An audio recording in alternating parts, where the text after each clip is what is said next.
the music.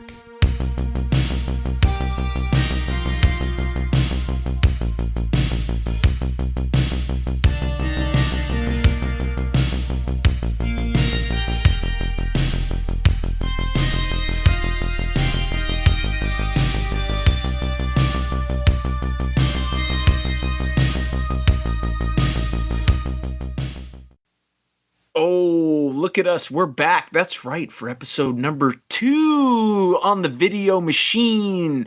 I am comic book creator Tag Galusha, and with me is the king of beards, the man, the myth, the piece of shit, Big Brian Bales. And with us is writer, publisher, Mason Mendoza from Critical Entertainment. Yeah, he's back again. The last time he was here, a couple years ago, we were in the midst of Emerald City Comic Con, just, chucking and jiving, throwing elbows, just running the boards.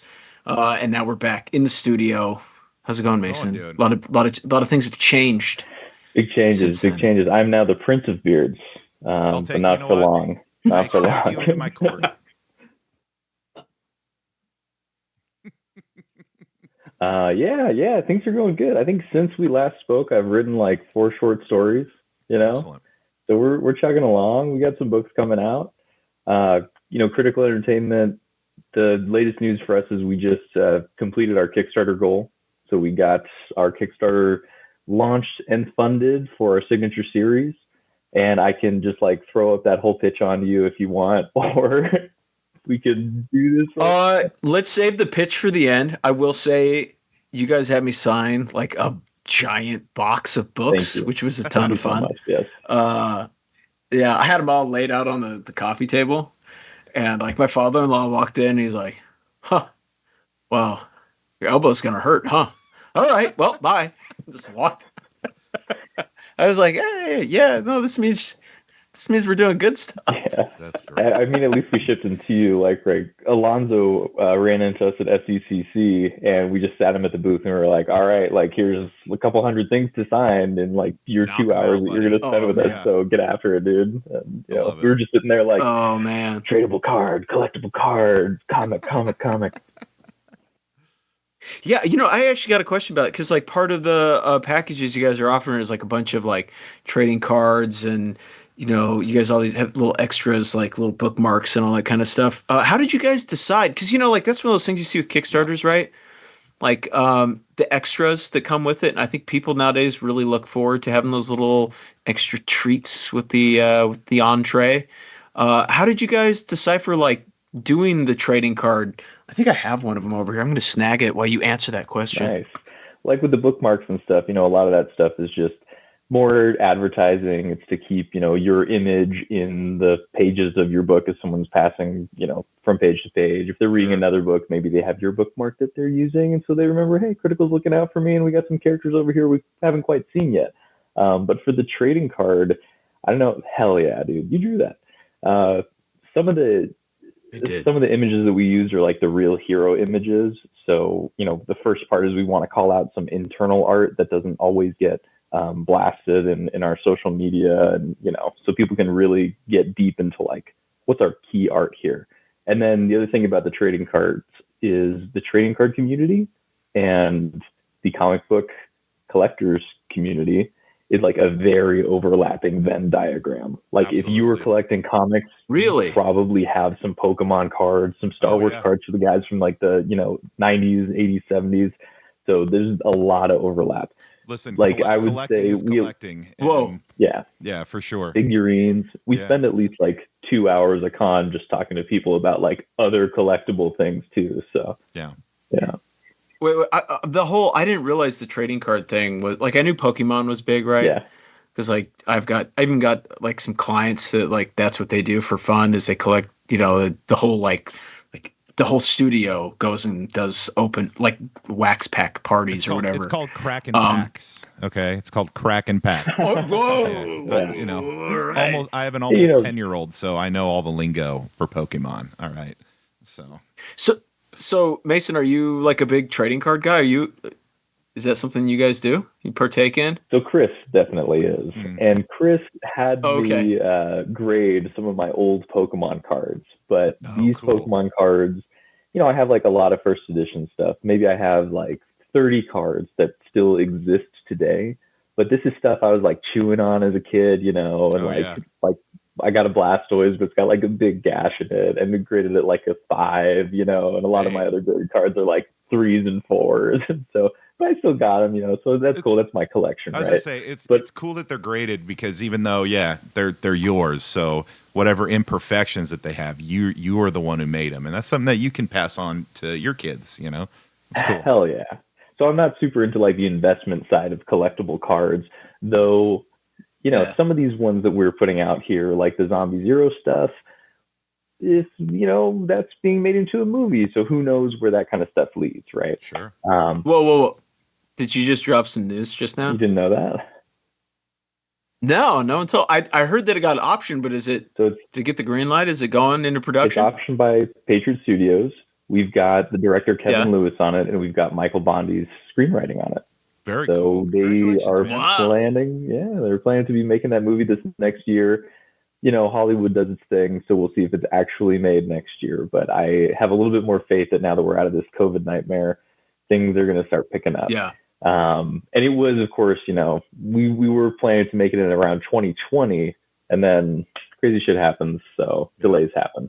Feels like we're on the other side of that. Sure. We have a lot of hope. There's names on it now, so we're moving forward. Those are the only names I can drop, but so yeah. Right. Yeah, so I'm guessing just like Rita's just over the moon right now. He's just got to be like, just, hey everybody, I'm gonna go fly through the clouds for a little bit, just enjoy life. That's great, man. Making movies has been a long time dream of his. So when you guys have him on and chat with him, like I'm sure he'd love to tell you all about it. Yeah, I mean he went to film school. I mean, like this is like, this is what he's been working towards. I mean, that's the goal. Like, it's so wonderful to hear that, Right. And don't get me wrong. Like, he loves comics too. Like, he's not just a film dude, right? Like, he made sure that Zombie Zero was a fantastic comic. And I think the fact that it is such a fun comic and so different and unique, you're following the zombie story. It hasn't really been done this way before. Yeah. That's what granted this access to the film community and to kind of keep the story moving. So I think that's almost what he's more happy about too, is like, he had the film school, like I want to make a movie, dream. I think it's more evolved into like, here's something I created that other people are interested in and they're talking about and they're, generating. I'm doing a similar thing with my short story Lifeboat. As Tell us a screenwriter, dude. Let's hear it. So, I got it right here for you. Oh, awesome. Yeah. So, there we go. He's ready. He's short story. I know. I'm such a nerd. I have all my books right here. I have some like framed on the wall around me. You should. Dude, that's good. One Piece stuff. You know what I have? I have none of my stuff. It's all tucked away in a box so that I never have to look at it. Just my shame. Just my shame. Like, I didn't draw any of this, so for me it's like, oh wow, it's my fucking fan art coming true here. So, dude, that's cool. Yeah. No, that's awesome, man. So back to it with Lifeboat. At a random comic convention, a screenwriter / producer, Bill Baber, found me. We had a chat. He picked up Lifeboat, and now we've spent about a year turning it into a feature script. So it's, I would say, 98% done. We've had like one pitch meeting about it with a production company overseas, which was like baby's first pitch meeting. So, so like these doors are starting to open for us. And even though it's like really low level indie stuff, most of the time, Zombie Zero is a little bit bigger than indie. It's actually a studio. But other doors are opening for our other stories. So who knows if these collectibles, back to the collectible cards, like they're collectibles, man. Yeah, you said something really interesting. Baby's first pitch meeting. So this, I'm guessing this was your first pitch meeting for a movie. I would love to know what that was like in that experience. Dude, I think I had the best pitch meeting experience because it was like 3 people, 2 producers and then Bill, and they were all talking about my story as though it was like the most important thing. And this producer was like, I think the story needs to be made. I think it's so interesting. It's universal. It's, going to be a hit. We need a complete script before we're going to offer you anything, but bring it back, once you have the complete script, let's get it, keep talking about it or whatever. So part of me is like, okay, he was protecting my feelings by being really nice about the story, and we didn't get an offer. And another part of me was like, here's 3 people talking about like the interpersonal relationships between characters that I wrote about in my story in this like really deep intellectual way. And I'm not saying a word. This is just something I put out in the universe that's like other people are now playing with and having fun experiencing. And it's just like, damn, like this is why I write. Like that's entertaining for them to have that conversation. Like this is boom, a little bit of fulfillment. Thanks, Lifeboat. Good shit, Leandro Rizzo. Good job. Shout out to you, brother. Yeah. And then, at the end of the conversation, I was like, so did you guys like the comic though? Like, this is a great story and stuff. Yeah, yeah. Did you like the comic? And they were like, that's what got you this meeting. That's awesome. So I was like, okay, keep making books, just reinforces that fire. So then, I went on and wrote a bunch more, dude. It's awesome. It's fun. I'm writing one right now. I got my script right here on my other monitor. It's good stuff. That's great, man. That's awesome. Huge. That's such a it's such a cool like experience to hear about, especially you know what I mean? Because like I think for a lot of comic creators, like that's kind of the dream, right? Like I've known a lot of dudes that like I can't say names obviously, but I knew a lot of guys. I've known a lot of guys over the last like 15 years where you watch them make these amazing comics, and it's just like wing and a prayer, like, oh man, I hope this gets picked up. I hope this gets picked up. So it gets more than just a brief life on the shelf. You know what I mean? Yeah.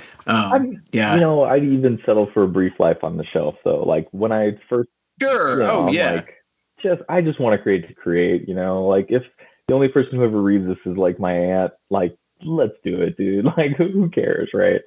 Yeah. But I have, I've had the same experience where like 90% of the people who I've asked, like, what do you like about writing? How long have you been doing this? What do you enjoy about it? And they just look at you and they're like, get out now. You're like, oh my God. Like, yeah. Oh, no. Well, I mean, well, you're in LA. I'm like, you're in LA, like there's a whole, I guess you could say, spread of experiences that people have, especially when it comes to like making film. And I imagine it's very similar, like making comics. Like Brian and I were just in Portland, right? And we ran into people that, First Talent is out. They're kind of on their way out. Like they did the whole Marvel DC thing, and they're like, sucked. I'm done. I can't do this. Like, it just kind of shredded them. Yeah. And I think that when you see people, it seems like the longevity is like you see people doing their own projects because I think it's yours. It's not, you're not just being used as a ends for a means. Does that make sense? Yeah, I get like the fucking, sorry, I'm not supposed to swear on your podcast. Oh, please swear. Oh yeah, fuck, shit, poop. All right. Well, it's hard. That's tough. Listen, Blue Tiger Revenge, we're like intense, man. Like this is what we do. We're intense. What are we talking about? I don't know. I don't know. Oh, we're just corporate comics. You said something about corporate comics. Yeah, how just hard it is. Yeah. So when it's tied to like a financial need, and so you're like working for somebody else, and you're like, it's all about their schedule and what they need, and sometimes it's way too fast, and sometimes there's not enough work. Like that sucks. But I do feel like creators now are starting to really look at things like crowdfunding and crowdsourcing, and cool Kickstarter stuff, and there's like these strange, like Global Comics is starting to pay you for like by page read, and it might only be a penny, but if you have a hit comic, maybe you're going to get a lot of pennies, right? So I do feel like even though they're digital avenues and like we all love print, we don't want print to go anywhere. Yeah. There are, and I mean, Kickstarter can be a print funding thing. My point is there's like other ways other than going to Marvel and DC, who I would work for Marvel and DC. If any of you are listening, like hire me.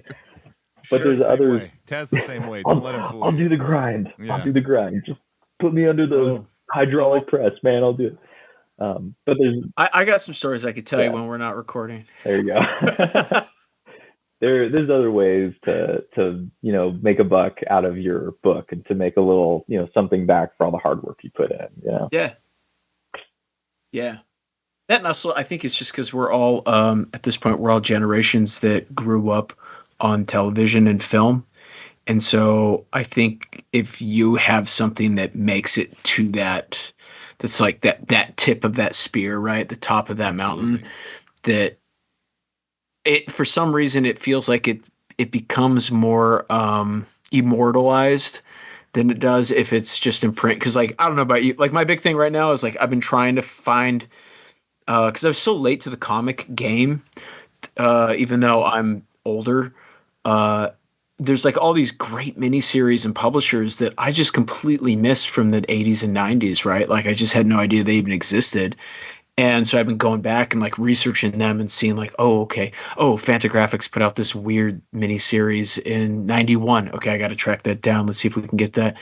Um, and but you start seeing like so much is out of print, super hard to get. Yep. You can maybe find like a shop or two online that have it, But you're or paying for it. You're and paying I think for it if that's the case. yeah, yeah, like that. Like, well, I said Fantagraphics miniseries for a reason because I had to pay a lot of money for this stupid thing that I'm gonna read and then shelve. But I guess my point is like, especially with streaming, right? Like you can find almost Yeah. anything. So if you have something that goes to that, especially with the Amazon, Netflix, man, or even Tubi, for God's sakes, like it's there. Like your movie is there or your story is It's there. like You know. still accessible for an audience. It's Yeah. still available. Yeah. Yeah. But that's happening. It's Yeah. happening to comics too. It's really starting to happen Oh yeah. in a big way, and more than just the Comixology iTunes store model, right? Like I mentioned Yeah. Global Comics earlier because they have like the subscription model, and Right. then like I have the Shonen Jump app, and over the last year and a half, I read all like 1,200 issues of One Piece. And it was like Oh What wow. that app is this? Shonen Jump, and it's like $3 for a year or whatever. Oh wow. And Yeah. yeah, so I probably saved like $5,000 at Yeah. least, I possibly mean, more. that and you don't have to get the phone books that is shown in Jump. Like I got those for a brief time, and it was like, whoa, I don't have to build whoa, this is a lot. build a shelf back here. I can just have some empty space. Yeah, yeah, that's awesome. Cool. That's cool. I mean, is this all just from being in the LA scene? Then, I mean, is this like when you meeting the directors that help being in that area, or you know? I mean, I I clash with Chris so much on this, right? He's like, if you want Okay, to be in entertainment, you got to live in LA, and I'm like, who can afford to live in LA, dude? Like, That's a good that point. is just come on, So it's just come on. Doesn't like David Lynch live in Montana or something like that? Like, come on, man. well, I mean, there's like famous, Swedish filmmakers. There's famous Absolutely. Kurosawa was in Japan. He wasn't in Los Angeles, right? So there's like people all over the world who can Yeah, do this stuff. And so I'm like, okay, does that really make a lot of sense? Like, and so I looked up like the most famous, filmmakers from our generation, Mm-hmm. uh, or over the last 20 years, 30 years, and like nine out yeah. of 10 were not from Los Angeles, but like 9 out of 10 did spend some time in Hollywood. Yeah. So it's like, okay, Yeah. is that just because they But got picked up and brought but out to Hollywood? Is that because they went to Hollywood and that's how they got their foot in the door? Like, was it chicken before the egg? yeah, or was it one of those cases where, because really, let's be honest, up until very recently, you had to live in the location. Yeah. Not Yep. had to, but it definitely was beneficial. I mean, like I spent 8 years in Portland, and dude, it was beneficial to be in that city. I mean, I was just there, and everyone who, like most of the people I know who are still there, they're working for Portland-based publishers like Dark Yeah. Horse and stuff, because you can literally like you can just hop down on the metro and have a coffee with one of the editors and pitch your book, or you can be part of a collective where those editors, they know everyone who's in Yeah. there, Yeah. like yeah, and it does help. Like it is interesting. I mean, like I'm a firm believer that it doesn't matter where you are, as long as you're producing stuff and it's decent, it's good. Eventually, it'll get made, it'll get out there. Um, I would say, but the the really important thing is at least go to a con in a major city. At least get your booth in New York City Comic Con, C2E2, Seattle, Emerald City Comic Con, because where I've made all of my connections and where we've made all of our connections wasn't at LA Comic Con. It was at San Diego Comic Con. So Yep. yeah, sure, they're 2 hours away, and I'm sure all the LA people are going to San Diego. Right. They are. Yeah. But nonetheless, it wasn't at the Los Angeles Comic Con, and the people that we, pitched to don't live in Los Angeles. We were pitching to a production company in Singapore, and there's other people out there, and there's other in entertainment industry in other markets that are starting to get really big and like competitive with Hollywood, and there's that whole balance too. So, if you're willing to make a killer foreign film, it could be adapted in the States, right? Yeah. I almost want to say too, with just the advent of Zoom and how like commonplace it's become. Yeah. Like I'm working for a studio right now, and they're based in Ohio. They were in LA, but they moved out to Ohio, a few years ago during the pandemic, just because it saved on costs, right? And they film all over the country, their shows and stuff. So like they were saying, like it's actually way more like it's cheaper for them to operate. And then they were also saying like, well, we have to fly every week. We're flying someplace, and we're dead center in the middle of the country now. So the only time, like, anytime you got to go international, it becomes hairy. But being in the center of the country, they're like, it's so much easier. You're in Ohio, though. It's so I mean, let's be honest. You're in Ohio. Ohio. Listen. I just started working with these guys. Okay, like I'm not going to say anything negative, right? Thanks, Bri. Thanks. Yeah, let's burn that bridge. Come on now. That's what I'm here for. God damn, this guy. Yeah. This guy. No hate on Ohio. Isn't that where what's the theme park? Oh, it's like the Great American. Oh, there's lots of stuff. There's lots of stuff being said about Ohio these days. Listen, I have love. The only love I have for Ohio is the movie Major League. So classic. There you go. Cleveland Indians, man. Let's go. Yeah, you've seen that, right, Mason? Have you seen that Major League? Oh, it's been a while. Okay.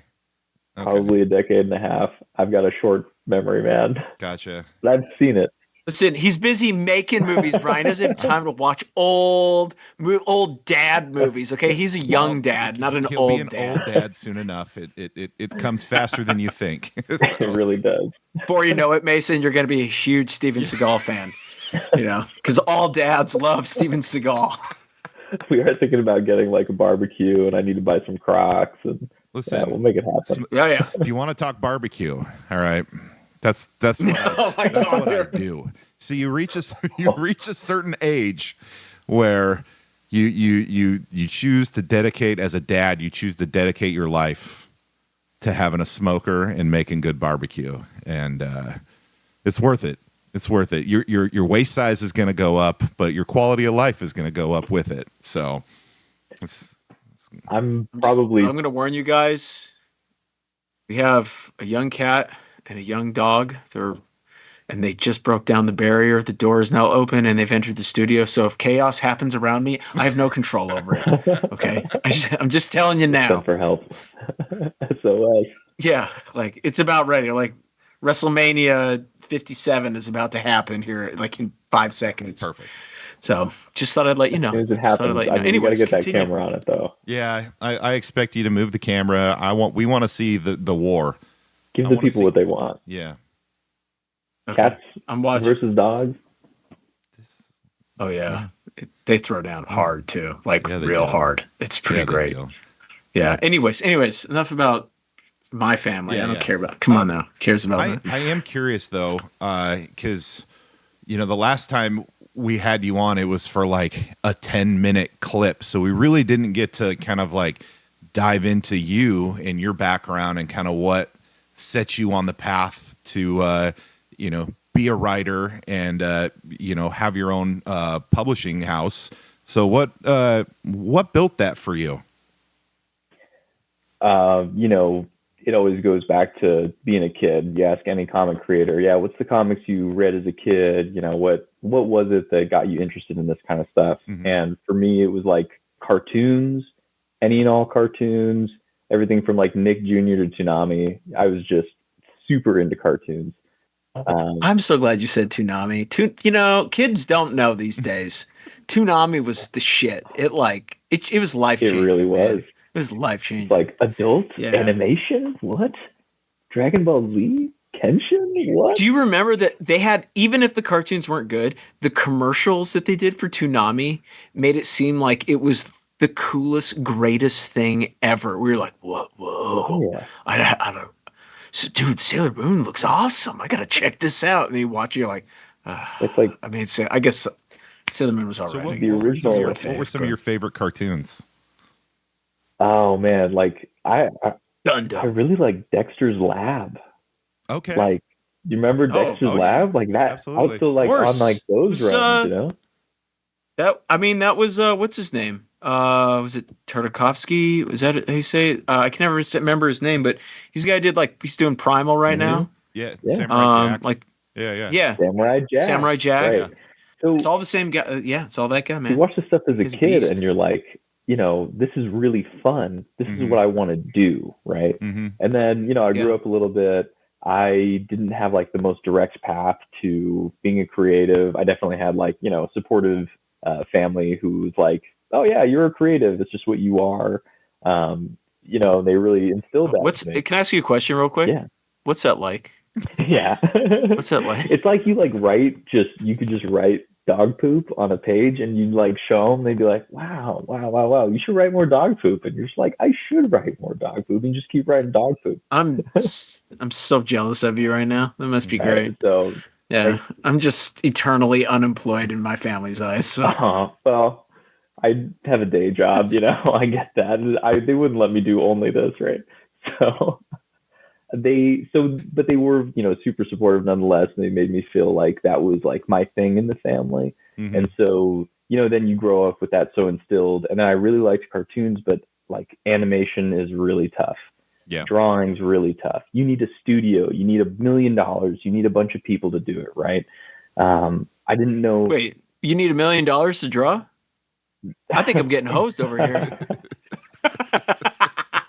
I mean, It's not that hard, man. oh, dude, it's hard for I'm me, just man. It's joking. I'm hard for me. You're joking. like, I know. this is where I wish I had your gifts, because you're just like, yeah, oh yeah, I just figured it out. I just practiced. I just had the time to practice. Da, da, da, da. Sure, man, No sure. problem. I made the mistake of Figure it out. committing my life to trumpet for 7 years, Oof. Yeah, which was awesome. But hey, I can you still love play? music. I can still play. I'm That's starting to learn awesome. how to play piano Oh, too, so it's not something that you just set down, right? I'm so glad that I got into music. Do you play any music? You play instruments? Uh, Bry I does. Yeah, I I didn't think so, dabbled. Chad. No, I dabbled. spent all that time writing I and don't. I drawing. Yeah, don't. it's No. been a while. Listen, I can. I could. I used to play the bass. Actually Oh played yeah, okay. trombone growing up, and I was in choir growing up. So was And I. then, So was I, dog. I loved choir, man. I loved it. Yeah, Bry, did you ever slap I in the did. bass? Did you ever Yeah, slap I the slept a bass? little bass. But I couldn't actually play. It was like, so my brother is the music man, and my cousin in our family. But my brother is the guy who he hears it, and it doesn't matter what instrument, guitar, bass, piano, drums, singing, he hears it and then he can play it. It pisses me off. It pisses me Yeah, off. I can't do that. Yeah, so I like hate that too. when I played bass, it would be like him and my cousin telling me what to do, and then I would play it. And then I could play a little guitar. I could do some chords. I could play a couple of songs, but I haven't done it in a few years, so I don't think I can anymore. That's all you need, though.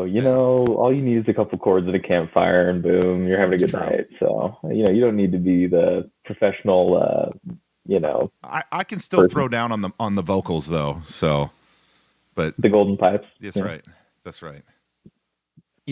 I've been hearing a lot about these vocals. I've yet to experience The, the full Bry, the full bearded will. experience. karaoke episode. Yeah. Yeah, you will. Yeah, I'm not allowed to sing, so it's okay. It's all right. So what were your first comic loves then? We never really. I don't think we ever explored that with Yeah. you. Like, what were the first comics that you like really were like, oh shit, this is some heavy stuff. I got to get into this. So I played a bunch of horn, and then I went to college and I didn't do any more music classes, which was like 90% of my, curriculum throughout the day. And all of a sudden I was in economics and I was going to be an econ major. Oh.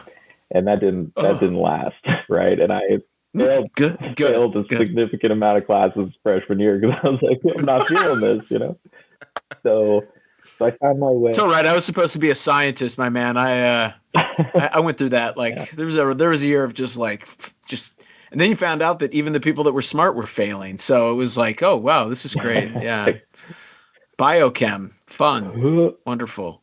So I was like, all right, what am I gonna do here? So I met Chris. We started hanging out. We met at a frat party. We did that whole thing.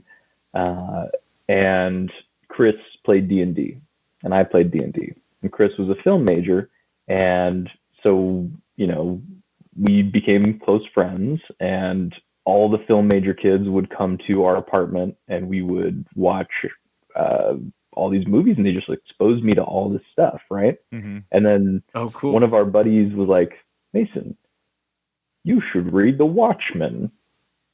And I was like, The Watchmen. They're making The Watchmen into a movie this year. And I read The Watchmen, and it blew my fucking mind. And then I was also like, what am I going to do in college? Let me guess. Sin City then came next. No, V for Vendetta. Because that was all around that kind of time, right? Wasn't that around the same time? It was, but I couldn't get a copy of Sin City, and I couldn't even afford it. I was like a starving college student, right? So but I became a philosophy major right around the same time that I was reading The Watchmen. So then I was like, damn, like I have all these really deep thoughts. My little bubble from home of just like being a trumpeter kid really burst, and I moved from this like little town in California called Simi Valley over to next door, the Valley, San Fernando Valley, just north of Los Angeles, which is like they border each other, but the communities at the time were completely different. Simi Valley has definitely gotten like, oh my God, you're from the Valley? I was in the Marines with. He lives like that? Simi Valley. Do they talk like that? Yeah. Did he talk like that too, Bri? Was he like, oh, Bri, this is so great? No, he didn't talk like a stereotypical. Am I the only one here that's seen Clueless? Like, what's going on here, man? People exist. Isn't that Beverly Hills? Yeah. Calabasas. Not, I thought that was the Valley. Beverly Hills. Isn't that the Valley? Whatever. It's California. The San Fernando Valley was like more diverse, right? Mm-hmm. Simi Valley was like not diverse. So that big change to me. I was like, oh man, this is crazy. So I started thinking big thoughts. I started wondering what's it all about? What does it all mean?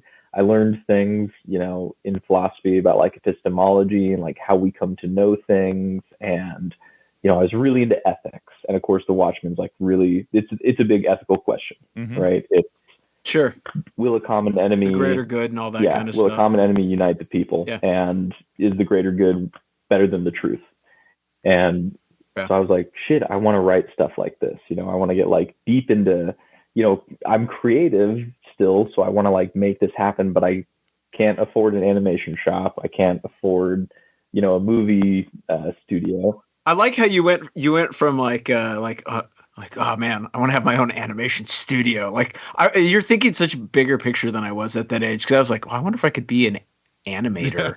And you're like, no, I want to have a studio. Well, I want to tell stories, right? So, I would love to learn how to animate too, but also like kind of drawing the same picture in like a slightly different way 50 times isn't necessarily my bag, like, so wow. I was like, don't say that to an animator. Don't say that to an animator, my man. Because they'll be like, that's not what we do. No, it's not. And I wish I knew that, right? I wish I had that force that was keep like framing, and then you outsource, other studios to do the in between. Yeah. So back to Chris, right? Chris is in screenwriting. I meet all these screenwriters. They're like, Mason, you should read Save the Cat. That's another one you probably hear Save the Cat 100 times a day. Save the Cat. I'm not familiar with that. Yeah. I don't think I've never heard that. Some Hollywood guru, Blake Snyder, the man, analyzed, The Hero with a Thousand Faces and the monomyth. And what he did is he distilled the main beats of Hollywood movies. And so if you have a story that you want to tell and you want to do it in a 3-act structure, Save the Cat will help you basically mad lib your story. So if you have that like scene that you really want to write in your head and you don't know where it belongs in the story, and you know there's a story around it, but you only have like sparse scenes, this beat sheet of his is like a plug and play. And you're like, oh my gosh, I've got like the debate and I've got the fun and games area and I've got the Dark Night of the Soul, but I'm missing a midpoint. And he breaks down like what makes a midpoint. And it's a great structure. And then the thing that he does in the sequels is he takes all kinds of movies like Alien, Legally Blonde, Jaws, and like all these famous Hollywood movies and just breaks it out like beat by beat and shows you, yeah, all these movies are the same fucking movie over and over and over again, broken out by the beats because it's the hero's journey. Right. And the movies that you watch that don't have that fulfilling ending, it's because they're missing these 3 beats at the back. Or the movies that you watch that you don't really connect with the character, it's because your character's not saving the cat in the beginning or killing the cat, if it's an inverse to that, right? So, and that was like the shittiliest explanation of this book. It's such a short book. It's such an easy read. It'll help you tell a story. I highly recommend you check it out. We can talk Save the Cat all day long, but that book helped me write a story. And then as far as going to comics, it was like, okay, no one's going to read my script. I do not have a connection to the animation industry in any way. How do I get art in front of people that has my story? What's something that's like affordable where I don't have to put something that I love in the hands of like 100 people and hope that it turns out okay? I just need to find like a couple awesome, really super talented people like Alonzo, Melina Gonzalez, or Leandro Rizzo, or Tad Galusha, and a really killer letterer like Catherine Esfrenta, or our other letterer, Travis Letterman, or I have a co-writer like Christopher Rita, or Bill Baber, or these people who have helped me. I'd like to thank the Academy. You know, I was like, I can afford this with a philosophy degree, which let me tell you, no one's hiring philosophers right now. So what? They're not? Oh my God. No. God. They don't want you to think, Dad. They don't want you to think. Hey, didn't Bruce Lee, wasn't he a philosophy major? Pretty sure. I'm gonna fucking just pretend that that's true. I'm not even gonna fact check that. That's I think he did. I'm pretty sure because he went to UW, Washington, University of Washington. I'm pretty sure he did his bachelor's in philosophy, and that's how like the whole like whatever, all of his little sayings that he had for like Jeet Kune Do and all that kind of stuff. A lot of that was all because of his studies. I'm pretty sure. Anyways, continue.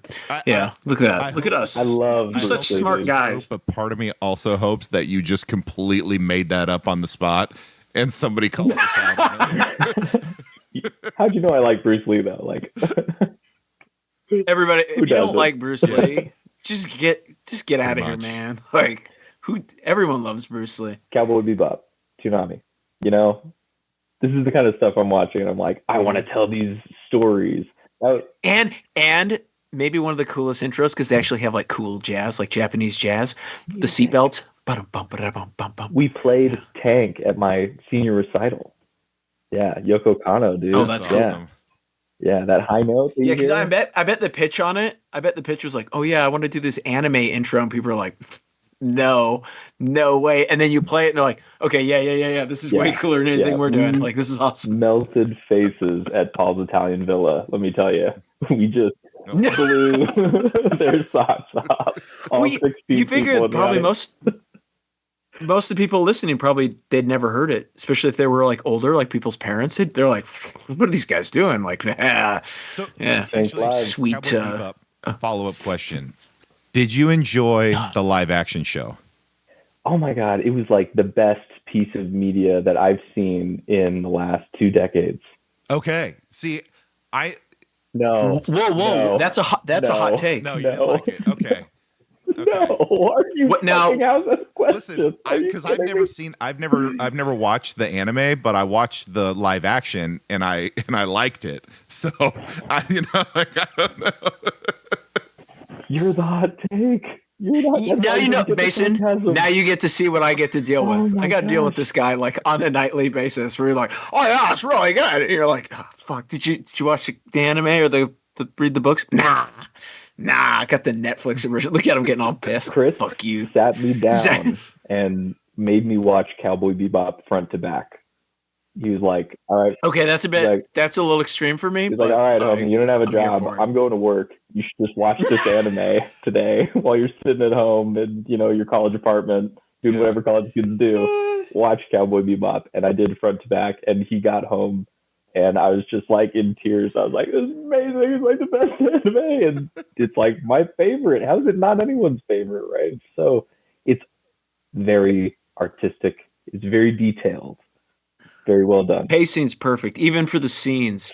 They let the scene like simmer, so that it creates that perfect like ambiance between the characters and stuff, like which you don't see with a lot of, I just say American cartoons, especially So dramatic yeah, ones. You know. next time when you come back, I'll make sure I watch it for you.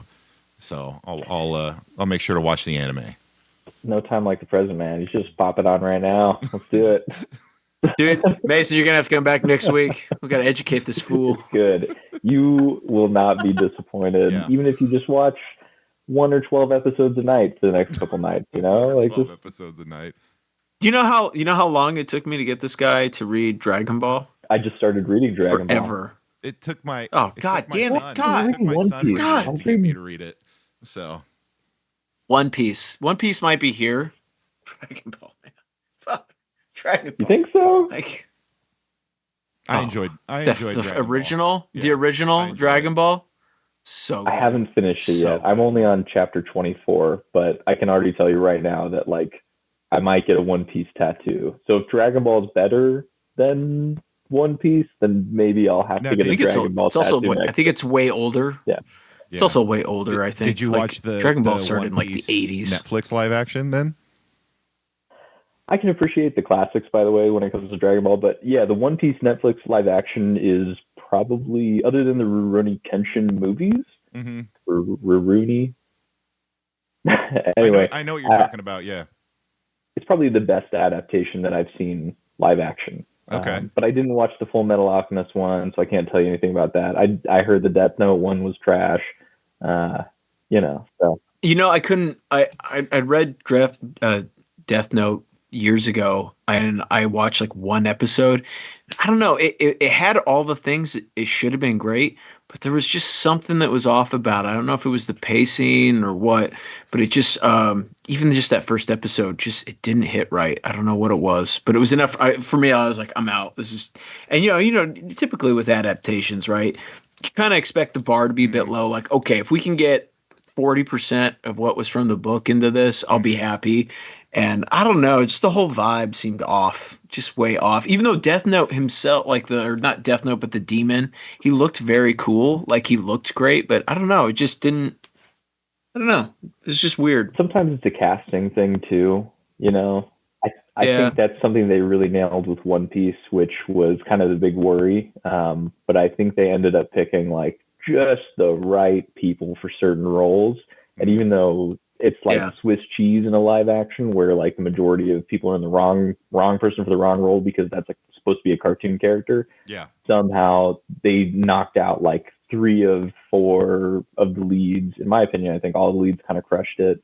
I'm interested in them. I'm interested in how they told the story. I'm okay with some of the characters they ignored or, kind of glossed through because Sure. like it's gonna be There's a lot. really hard to adapt some of that fight choreography, What? into a live That One action. Piece is such a goofy, like Go some of the stuff cartoony. is so goofy. Yeah.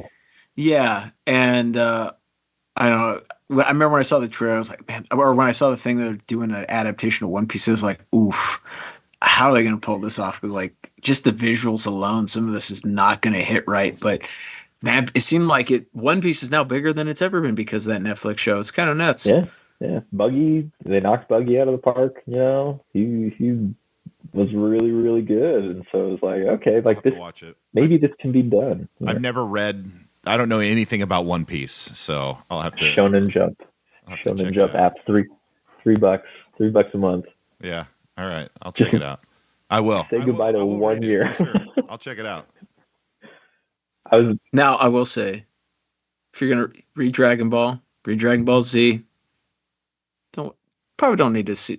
Yeah, you could sleep on Super. It's not worth it. It's not worth it. So I should read Z though. Oh, Z is fantastic. Oh yeah. Oh, I'm about ready to just put my fist through this computer. Whoa, whoa, whoa. I saw Yeah. the anime though. Like I did see the Z anime. I have not seen Dude, the entire Dragon Ball no, let me anime. ask I've you only this. seen like a couple episodes here or there. Did you watch the heavily edited late 90s American anime? Yeah, of course Yeah, I see, watched Christian anime. where it takes, yeah, where they like, it's all right. It's all right. It's not good. Dude, Cell, The bro, Japanese anime, Frieza, bro, what's up? Cell, Frieza, Frieza, Frieza, I mean, Cell. Trunks, Dude, perfect Cell. Trunks, Like, bro. get Trunks I out of was my face. 13 when Tell that him to shit put, was on tell him air. to put his sleeves back this on. is me, dude. Like, I was throwing freaking Kamehamehas in the PE That's playground. what Like, Brian's yeah. son does. He was also very excited. You're an LA guy, so I'm sure you know who Shohei Ohtani is. I just took my hat off. I think it's in the Oh, other room. are you a Dodgers guy then? So I'm not like a huge Dodgers fan, but I'm well aware that we just got the best pitcher in the league. And one of the best. And I've been years. living in LA my entire life. Yeah. So like, but I was more like a Mike Piazza, and like I was super into Hideo Yeah, Nomo. dude. But then I I was started a big playing Piazza fan trumpet. as a kid. Yeah. When Shohei got his 50th, when he finally got his 50-50, so 50 home runs, 50 stolen bases on his 50th home run, he came across home and did the Kamehameha.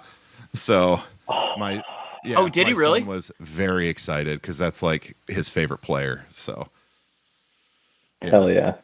Favorite player. I saw him when he was cartoon, playing for the Angels. Favorite comic. yeah, he's amazing. Pretty spectacular, dude. Mm-hmm. But yeah, Dragon Ball and Dragon Ball Z, completely worth your time. I agree. Brian finally broke down to Reddit, and man, he flew through it. He was like, "Oh my god, I can't believe how good this is." 2 a.m. The anime does not do it justice. Yeah. Really? Okay. Yeah, it doesn't do it. In the anime, like parts of it, like were good, right? Like, I mean, like especially Z wasn't bad. Like it was pretty great. And they did it, but the books, I mean, that's where it's at, man. That's where it's at. I agree. Good. It's legit. Yeah. And then that awesome live action movie that they did in the early 2000s. Ah, That's your favorite movie. So great. Yeah. Favorite. I got a movie poster right there. Oh, just off camera. Man. It's just off camera. Whoever pulled that off, whoever like was able to convince whoever it was to make that movie, man, they should just be ran out of town. They probably terrible. That's also why you make the comic first, because you actually give a shit about your story and you have so much creative control. You're the art director, you're the director, you're the writer, you're the lead screenwriter. If you can afford, the talent, or if you find somebody who, like gives you notes about your writing too, like that. I don't know if you do that with your writers, but like you should, man. Like they need your help. Oh, I do. I do it for your buddy too. Good. That's So folks like you are, it's like, oh yes, we're cultivating something amazing. I don't give notes. I change things on the page so that it reads better. I still I keep all the base, like convey all the information that's there. It's just sometimes writers aren't always the most visual thinking people. And so it's hard to visualize what they're envisioning too. it doesn't necessarily play out on paper, or like with First Americans, there's a lot of like I live in that region where it takes place. So there was a lot of like geographical and just like flora and fauna things that I had to edit, and but like Chris already knows that, so he's like, just go, just do it. Yeah, absolutely. All right, so absolutely. I just had Alonzo tell me, like, after a script that I sent him yesterday, he's like, you got to fix this last page. I was like, all right, man, I will. Thank you. Thank you. That's cool. I want you to feel good when you close that book. Here, I got a question for you then, as a writer. Do you put what time of day it is at the top of the page? Only if it's relevant. So, like, if something is going to happen and it's going to be all day long, I need them to know, all right, like, this is kind of the morning time, so I'll put like a general, morning. And then if I want, Yeah. because light does come into play. So then I will say, If it's a color, big time. Especially if it's full color. Like as an artist, you need to know like what time of day it is. this book takes place Oh, over the here we course go. of a day, and you watch two birds chase. You watch a red hawk chase an oriole through Central Park. And Oh, as you wow. can see, Cool. it's about noon, and then things start to get dark. What's that? What's this called? What's this book It's called? called The Quarrel. It's all watercolor. It's actually, beautiful. I think it's in Lunar next month. Awesome. It's coming. Okay. Yeah, so it'll be in comic stores soon. And you can see I was like, all right, I want to get to this sunset image right here. You got to get to this sunset. So spoilers, but it's a short. No, that's great, man. But so yes, I would put something like the time of day when it's relevant. For something like It's just a test. You passed it. It was just a quick test. Because sometimes like you'll get scripts and like the writers, they don't put like time of day, like morning, night, and it's like one of those where like you're sending emails out like, hey, this page is great, but is it nighttime, is it daytime? Where are we? When? Yeah. So yeah. Deep Space Top Off, they're on an interstellar gas station between two suns. So it's like there is no time of day. Always. It's always sunny. Yeah. Between two suns. So like I wouldn't put it there. Oh, that's cool. I like it. But that's beautiful about sci-fi, right? Like you can get away with like all types of stuff. It's like, always night, or they're in front of a star, and there's one fixed, light angle. So that's all you have to worry about. Track that. Yeah. Yeah. Dude, that's awesome, man. It's so great. Because I think the first time we had you on the show, first time we even hung out in person, I think you just started doing, it was the supervillain comic, and you had just done one issue. What was it called again? Refresh my memory? Yes. Minion. That's right. Yeah, you guys had just put that out, and it's so great seeing the progression, right? Like you had Minion, now you've got what 5-6 titles under your belt, with sounds like more on the way, movies being made, like just moving, shaking, just taking over Tinseltown. Like it's got to feel good, man. Yeah, it's taken a long time, right? Like college was a while ago when I actually started doing all this stuff, but things happen and you get that inspiration. And my first book that we were talking about, Lifeboat, I wrote in a hotel at Comic-Con because, so much was happening around us, and we were already boothing, and we had been trying to sell Zombie Zero for like 5 years by that point. And so I was like, damn, like I can write, we've written some Minion, but I was co-writing with Chris, so I kind of had a chip on my shoulder. So then I was like, I just got to write something, on my own, get that short out there. And so I knocked it out. And then from that point on, and like the reception of that, people who read that, who connect with it, really connect with it. And so that's like just something that I've been pursuing now. It's like, all right, this next one, who's it going to connect with? Who's it going to connect with? And it gives me that, I don't know, that adrenaline to just keep doing it and keep writing. So that's great, man. That's how it's done. That's how you do it. All right. Oh, go ahead, Brian. I was just going to kind of say, you've got this, but you also have a Kickstarter out right now. Can you tell the loyal Tiger Cubs about it? All right. Yeah.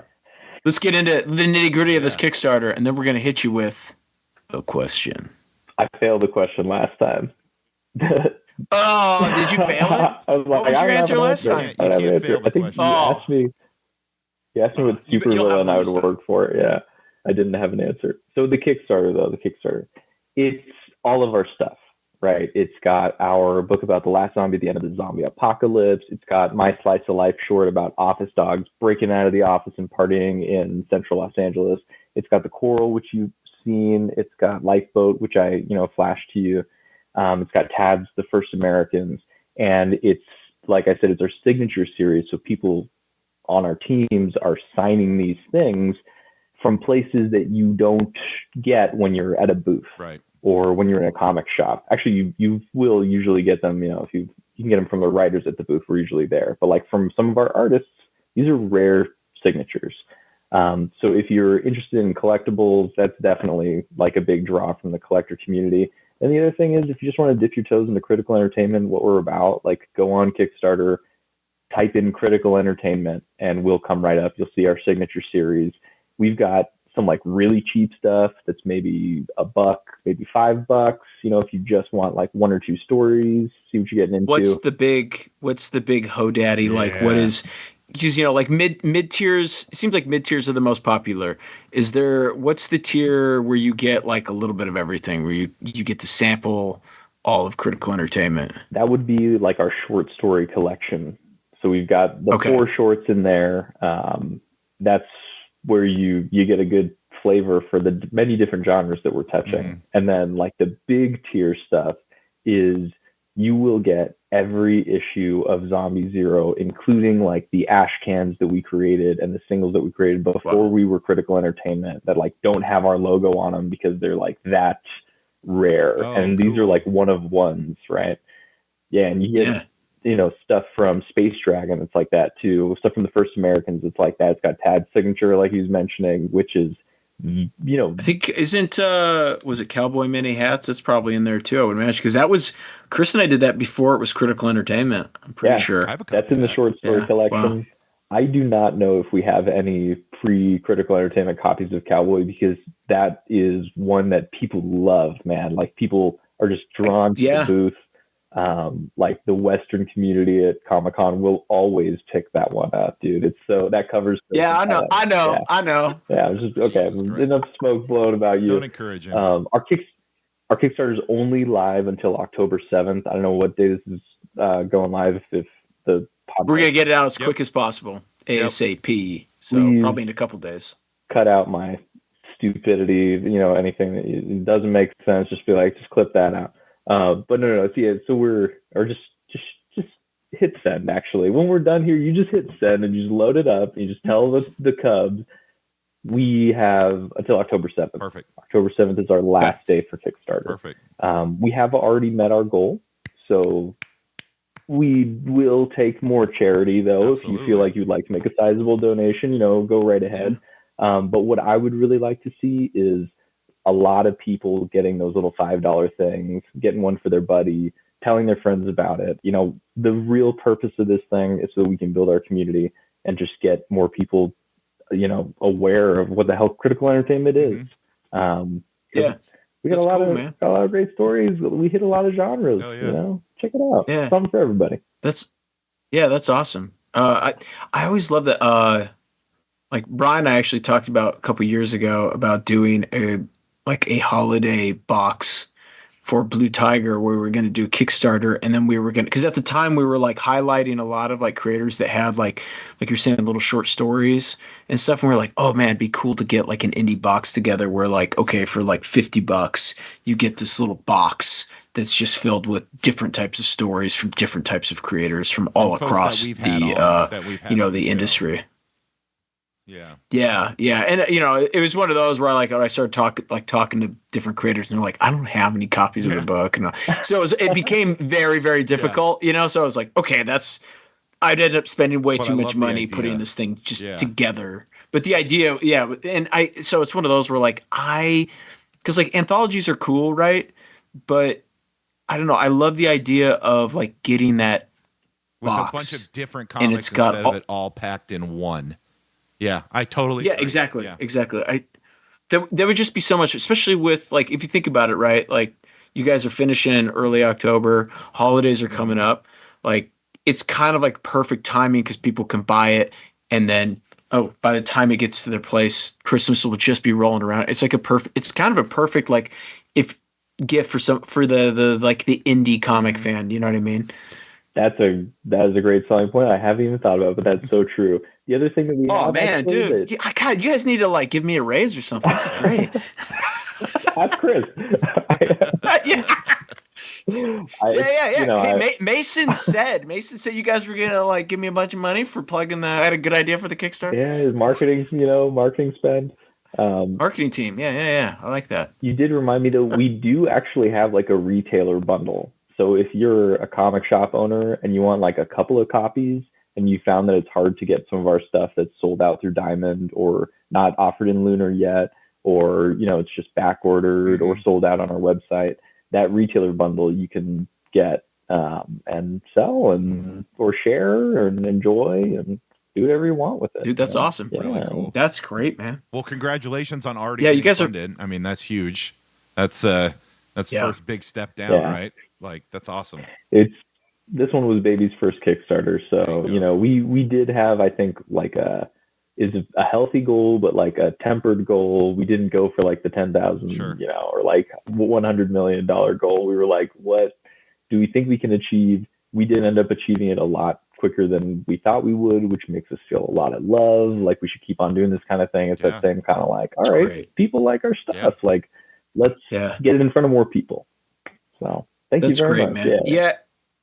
And I think that's one of the big mistakes you see with the Kickstarter is you've seen people like even like real seasoned creators where they set their goals so high, especially for their first Kickstarter, and you're like, man, why are you asking for 30 grand? Why are you asking for 40? And like you'll see like you'll see people like they'll get up to like 15 or 18 grand, which is really high, but it's like, man, if you had set it like 8, you'd probably be at 15 or 20 right now, but like you set it for so goddamn high. No, I think that's Game. smart. Yeah. I think it's the way to go is like, okay, how can we do this on the skinny? Like bare minimum, what do we need to do it? And then you go from there. You just watch too many people. I think they think of like, I've found, because I've worked with some folks that like they weren't from the comic community, and they just look at it and they'd be like, "Oh wow, Kickstarter is like a really easy way to make a ton of money." And they have no social media, they have no like actual existing product, and they just throw something new on there. No one knows who they are, and they think that it's they're gonna do buku bucks, and then they're like, "Yeah, nobody's backing my book. I don't understand why." I'm like, "Well, I'll tell you why. you gotta put a lot of work into this." Yeah, and you guys have been grinding. Like it's great to see. It really is. Yeah, I appreciate you guys having me on here too, even to chat about it. Like, thanks so much, guys. Absolutely. It's really really nice. Yeah. I mean, I would be kind of shitty if I didn't. I was like, nah. Even though it's like got ulterior books that I motive. worked on it. Yeah. True. But Brian, thank you so much. Anytime. Don't thank him. Don't thank him. Don't Well, thank him. and I didn't. I was actually telling Tad this the other day. You are always welcome here. Not only because you're a great creator, but when we were here at Emerald City Comic Con, what was that, 2021? You were generous enough to give my son one of your passes, so that was his first Comic Con that he was able to go to. So that was awesome. Oh, was that really his first one, Comic Con? And I almost killed a little old lady. You did. Yeah. She wasn't going to let him through the door, and she tried to grab him, and I lost my shit. Yeah. Two awesome things happened at Comic Con. Yeah. Oh, it was so awesome. Back to Emerald City or Rose City anytime soon? We did. I think that was the last one that I went to. And I did like the California to Seattle road trip on Pacific Coast Highway, and it was like that's a right. You religious drove, didn't you? experience, awesome. Dude. It was like the coolest freaking drive, and I would love to do something like that again. Like you said, new dad. I think it's going to be a while before I'm coming back to Emerald City. Sure. If I do, it's going to be really tough to get the books out there. I know Chris wants to go back soon, so I think we will have some critical entertainment representation there. We may have our writer that we've been working with as well, who just had a successful Kickstarter, Mike Smith. He has the Tazara Kickstarter. I think it's closed now, but he just met his goal. So he'll have a book with Critical, and I think they're probably going to go up there together. So, we'll have some question. Yeah. What Comic Cons are you guys planning on doing moving forward now that, because you guys are growing exponentially, right? Yeah. Like you guys have a ton of books out, film on the way, and then first successful Kickstarter. So what like big cons can people expect you guys? I'm assuming San Diego, of course. San Diego always, Los Angeles Comic Con, Anaheim WonderCon. Those are our big three in the south western coast. We did hit that COVID slope where we had to, pull away from like Long Beach and, Emerald City. Mm-hmm. But I think Sure. now we're starting to talk about like, how do we get out to the East Coast? How do we Yeah. get to like New Yeah. York City Comic Con, C2E2? How do we get to this stuff? And I think there's like a small Nashville con that Chris is going to go do this year just to scope things out. Sweet. Okay.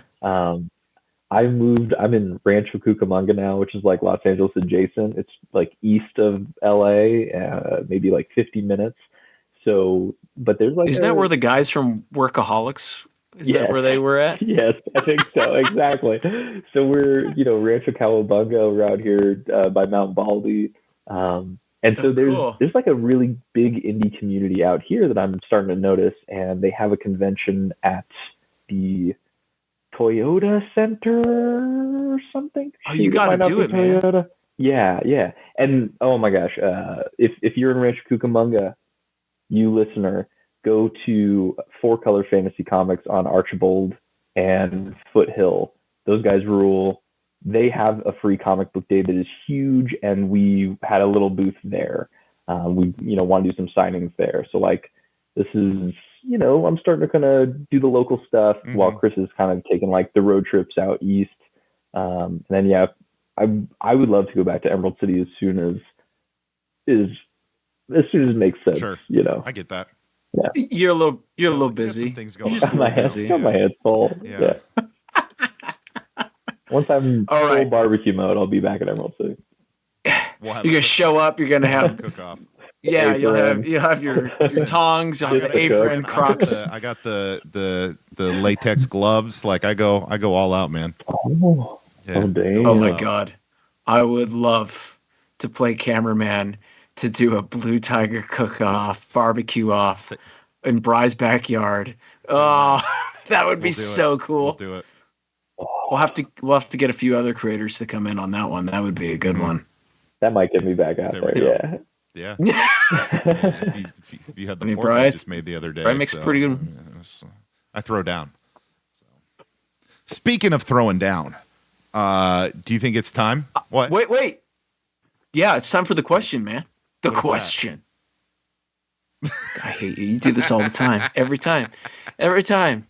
Instant amnesia. Okay, so it's been a while since we've done the question, so because we haven't recorded. Dude, it's been a while since we've done anything. I know we took a long break, but we're back in the swing. So the question, Mason, is something we ask all of our guests who come on the show, and I know you are doing your independent creator thing, but the way the question works is we want to know is if there was any licensed property that someone came to you that you were able to do a comic miniseries or 12-issue run or whatever that might be. And it doesn't have to be a specific comic creator. It could be a movie, a book, or whatever it might be. An IP. Yeah, intellectual property. Yeah. What would you want to do? Okay, so last time you asked me this, it was Studio Ghibli meets Legend of Zelda, and I would just do it right. Yes. Right? And you do Ocarina of Time, and you do a mini series where each episode is a new dungeon, and so you have, first 3 dungeons, maybe you do a 6-episode arc, and then you do, the next 8 temples, and then you do Final Boss again. It's really easy. Like, the video game creators wrote the script for you. You get the link action, you get all the weapon upgrades. Listen, I'm so hyped right now. I'm so pumped right now. Or if I don't know if it exists. You are so fired up. I don't know if it exists, but I would like to do the Lunar Silver Star Story complete comic book. I've seen they've done the Zelda comics, and they've done all the different Ocarina of Times. I think they've even done like Twilight Princess and Skyward Sword manga. Yeah. Let me do the Lunar Silver Star Story. Is it Squeenix? Did Squeenix make this before they were? Dude, I don't even know. Look how old. Is that a PS? Is that PS1? Yeah. Wow, Yeah. like the whole box and everything. That's hardcore. That's I guess that's what I would do. I love it. Yeah. Wow. Love it. I love it. That's you know what? You made up for last time. Did. Yeah. Welcome back. Welcome back to the Tiger. Welcome. Yeah. Yeah. Survived. He passed. All right, Brian. I think it's time now. What's it? What is it time for now? How do we end It's every time show? for me to bring us home. No. What? What do we do? What's the whole point of the show? Oh, for the 30 seconds we talk about what we've been reading. Yeah, of course. He's God damn. This guy. You'd think we hadn't been doing this for a few More years. than a few. All right. Oh, yeah. All right, let's hit it. Hit it. Mason, you are the guest of honor here, so you get to go first. You're in the hot seat first. So what have you been reading? Easy, Dragon Ball. Perfect. Oh, nice. As we discussed, chapter 24, just met lunch. Oh, okay. Okay. Nice. Wow. Or So are early. you reading Shonen Jump, Shonen Jump then, or are you reading the actual books, the graphic novels? I'm reading on an app from about Okay. 11 o'clock till 1 in the morning in my bed like this. And Okay, it's awesome. spectacular so I far. love it. Okay, so they're like young kids then. They're still kids, right? Yeah. They We just met Krillin. they just started training with Roshi. Yeah. Yeah. Krillin just got to the island. Oh, Yeah. okay. Have they done the rock trick yet? I don't know. Has Roshi thrown the rock? You'll see. Okay, Oh, you'll see. That's all. Yeah. You'll find out. Say no more. You'll see. Say no more. All right. It's amazing. Krillin's he's a little shit, man. He's a little Also, shit. Roshi. I mean, you kind don't of a blame him. problem He's in dealing with 2024. Goku. So, Master Who's Roshi, kind kind of of a a problem problem? in 2024. The whole thing. What are you trying to say? The whole What are you thing trying to is say? a surprise. I'll tell you that. I was not expecting. I am used to Christian DBZ, not what we've got here in this manga. I was like a lot of the Bulma stuff. I was like, what the Yeah. fuck? Like, Yeah. how did this? Listen, it was the 80s. It was Japan. Things were viewed very different. Different. Yeah, I go back in time a little bit to really. Yeah. I just turn it all off, and I'm just like, all right, I'm a 10-year-old. Let's roll with Yep. this. Yep. But if you Yeah. really want to deconstruct it, I think the things that they're doing to those people is just not. Yeah. Bulma's a problem. Horrible. Roshi's a big problem. Huge Yeah. problem. I mean, is Roshi still one of my favorite characters? Of course, but I just don't condone the way he acts around kidnapping young ladies. Yeah, me neither. It's horrible. But yes, it's good to see the history of Dragon Ball, and I do enjoy the story so far. It's just really cute. Mhm. So I'm excited to see how it kind of blossoms into that. I don't know if it's my nostalgia. Oh, you just wait. It Gets does. intense, man. It does. It gets in. Even in Dragon Ball, it gets really. I would even argue that Dragon Ball is probably the best out of all of it. Like, I think it is peak, like, story. Yeah, it's just the different elements that they're wrestling with. Whereas DB's, when it gets into Z, like, it's great, but like, we know what the after that whole Frieza saga, we kind of like know what the formula is, right? How they're going to overcome, it's and they make like it gets. I mean, I think they end it really good. I'm not a big fan of Super because it's like I feel like Z ended so perfectly. Yeah. Just wonderfully with like, well, no spoiler, Super Saiyan 3 and all that kind of stuff. Like just being this like such a peak moment. We're now like. With the new series that they've done, it just made all of it just completely irrelevant, which is such a bummer. But anyways, that's just me being old. Bro, you don't like Ultra Instinct? My son loves Ultra Instinct. Yeah, the concept of it is great, but like, it's just one of those. There's that I always complain about this thing of like, I like it when books operate within like the world that they're building. Go on. Okay. Wow. Yeah. I like it when they stay true to, like, I guess they adhere to the rules that they've built. And when Super came in, it just threw out all the rules out. Nothing really made sense. Like, Goku's a moron, which as you get to the end of Z, he's almost like ascended to, like, he's become like, he's not going to like win a math like a spelling bee or a math exam, but like he's on it just a whole nother level. And then like in Superman, they just made him like just Mr. Dum Dum again. Like yeah, it's so weird. It's so weird. There's so much of it doesn't make sense. It's I like hate well, it. it's I just like hate they're it. There, I restarting the said it. formula again, but then they're already at God mode, so then Yeah. you have to continue to up it. Yeah. Yeah.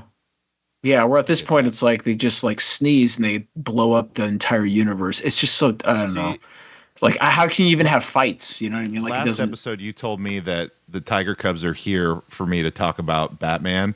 They're also here to hear you go off on DBZ. Yeah, but the difference is DBZ is cool. Wow. Batman's like just a rich Wow. guy. Yeah, I Yeah. said it. Yo, will Dragon Ball make me cry? Ooh. Ooh, Are you a are you a One, Brian, you crier? I'm just telling you right Brian, now. you I'm a just read it. crier, so there was a couple of Me too. times Me too. there was a couple All of right. times, man, where you where you You know what? There's one. Demon Piccolo. ooh. He kills somebody that's gonna really. That's it. I'm just saying, like, there's some I'll say stuff that this. I happens don't know that if it'll make you cry, All but right. there All are like some powerful scenes in it, some powerful moments in the book for sure. I'll Yeah. report back. Okay. Yeah, I'll report back. I can tell you right definitely now. Goku's overall message. I would say, especially since you've got, you got a young family. Yeah, like his overall message, like, is such a good, like, just example of like how to be as a person, like with forgiveness and stuff. Terrified So of your good, wife. so good. Well, That yeah, I just mean, goes without saying. welcome That to goes my without saying. welcome to my life. Yeah.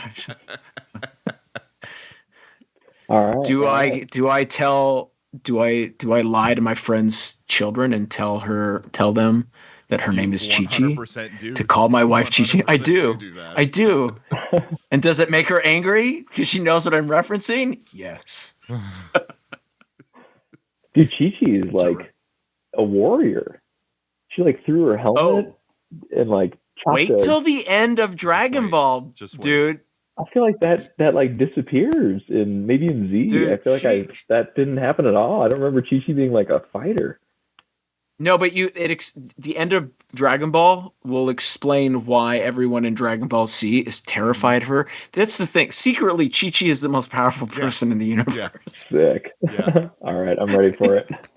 Yeah. Okay, Bri, what are you Yeah, reading, man? so this was I referenced it last episode. I showed a quick picture of it, but I hadn't read it yet, so I just read this tonight. I picked this up at Rose City Comic Con. Zorro, Man of the Dead by Sean Murphy, written and illustrated by Sean Murphy, with colors by Simon Go. And I really, it was a quick read, but I really enjoyed it. There was he brought Zorro into like modern day, but there was some comedic elements too that I really liked. So essentially, Spoil it. Okay, I'm gonna spoil it. It's been out. It's been out for a Yeah, while. yeah. Essentially, you have a kid who watches his dad get killed on Day of the Dead in a small town in Mexico, and we push up 20 years later, and he's had like a psychotic break, and he thinks he's Zorro. So people call him by his name, and he's like, "That's not my name. My name's Zorro," but his name is Diego, and it's really, so he has to reconnect with his sister, who his sister like doesn't understand why he doesn't know his name, and he calls himself Zorro. But then as you kind of get through the book, you kind of understand that was just kind of a coping mechanism for him. And then as the book goes, you find out that Zorro was real, and this was his cave, and this was where he lived. And it was a fun book. A lot of action. I mean, Sean Murphy, incredible artist and storyteller. Like the art was fantastic. He knows how to do take a small panel but do a faraway shot. Does that make sense? So it's like everything's so small, but he's able to do it so well. I know it's because of like the materials that he uses, but like, so usually so much of that stuff is lost on the page, and he pulls it off so It's fucking essentially well. Zorro taking on drug cartels, a drug cartel, which was pretty fun. I'm in. Which was pretty fun. I'm in. Yeah. It was a fun book. Was it as good as the Antonio Banderas movie? No, but it was a fun read. Impossible. I enjoyed it quite a bit. Tad, you're in for you. I think you'll dig it when you, because I know you have your copy of it finally. So, You showed up today. yeah. So you'll enjoy it. I think. All right. What about you? All right. What have you read? Okay, I've been a little down in the dumps. When I'm down, I don't necessarily read a ton of books, but I look at a lot of art books and I review a lot of artists that kind of like remind me of like what I want to aspire to be like. And one of my favorite artists is a guy named Glenn Barr. He started in comics, but he's comes from more of a fine artist background. And so I was looking at some of his work online because he did a Vertigo book called, I think it was called Sleeper. Was it Sleepers? Something like that. I can't remember. Anyways, he did some Vertigo stuff back in the day. And then I've got this great little book called Faces of his. Ooh, I like And that I'll just cover. look at it. Yeah, and it's square and it's just Wow. it's just these little portraits that he does. You get kind of a feel for the type of work that he can do. But this is what his comic work used to look like. Wow. And so yeah, so like actually this afternoon I spent almost the whole day, or not the whole day, but I spent a good chunk of the day just on his website, just reviewing like some of his more recent works because I hadn't checked in on and stuff. I'll do this from time to time. I'll hit like a weird patch So where I need like a palette So cleanse. this is where you were when I was like, "Hey, I need to test the video and audio," and he just ghosted me. Yeah, this is exactly where it was. I was like in my Yeah. deep pit of like Yeah. depression, looking at this stuff, oh, that's really good. trying to get out of it. That's really good. Yeah, he's just great, man. He does great stuff. I would love. I'm gonna get him on the Let's show do it. one of these days. I don't know if I don't think he does a lot of interviews. Just get him in the Tiger but- Den. yeah. Get him in the Tiger Den. So Tiger Den. That's right. So I reviewed his work, and then I just read the first issue of Stand Still by Lee Luridge and Andrew Robinson. I'm a big fan. People probably remember Andrew Robinson. He did the Sixth Beatle Oh, okay. like 10 years ago.